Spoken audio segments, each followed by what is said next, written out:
It's the Subway NFL postgame show, and whenever you give Andy Reid an extra week, he always comes out on top. The Philadelphia Eagles go into the Meadowlands and beat the Jets 16-9, and Andy Reid remains undefeated off a bye week, and the Eagles remain, well, they've always beaten the Jets. They still have not lost to the New York Jets. Hey, how are you, folks? Jason Horowitz alongside NFL.com's Pat Kirwan. And, you know, the Jets came out with the New York Titans uniforms, but we were watching the game, and you said, I don't really remember the Titans being very good either. No, the Jets weren't very good in this one either.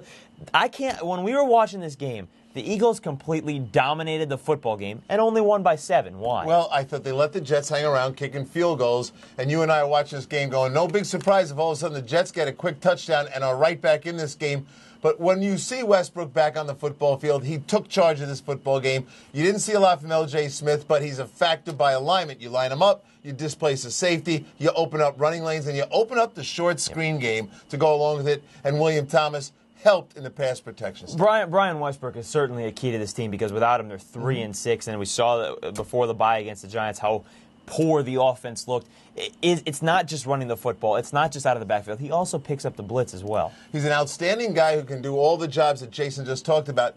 Brian has told me a number of times he does not like, well, he'll be in there and he'll block, but he understands what they're trying to do. Whenever he's in the backfield on a pass down, they're going to blitz him and try to wear him out, so he's not as effective as a runner. I don't like it to see him, and I'd rather see him out on, give him a swing route as a hot, rather than ask him to keep blocking those blitzes because it will break him down physically. All right, so the Eagles now 2-3. The Jets on the season 1-5. Yeah. And the season going downhill. If it isn't already there already, it is fastly approaching the end of the year for this team.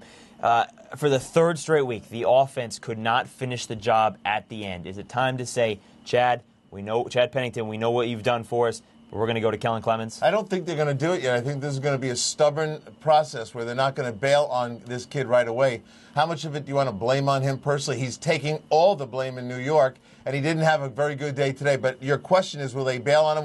Will we hear Clemens as a starting quarterback? I don't think so. I think they're going to hang with him a little bit longer. We saw Thomas Jones get some running yards today. Chad's not playing well enough to keep this job much longer. And in a situation like this is the game we talked about. I thought they might replace him during the game to spark the offense, and they didn't do it. And that tells me they're probably going to go with Pennington again. What are you seeing in this offense, though, that is causing them to fail to score week in, week out? When you watch them, it's pretty simple. It's been the same story for 2 years. There's not a lot of long passing. The vertical passing game is not there.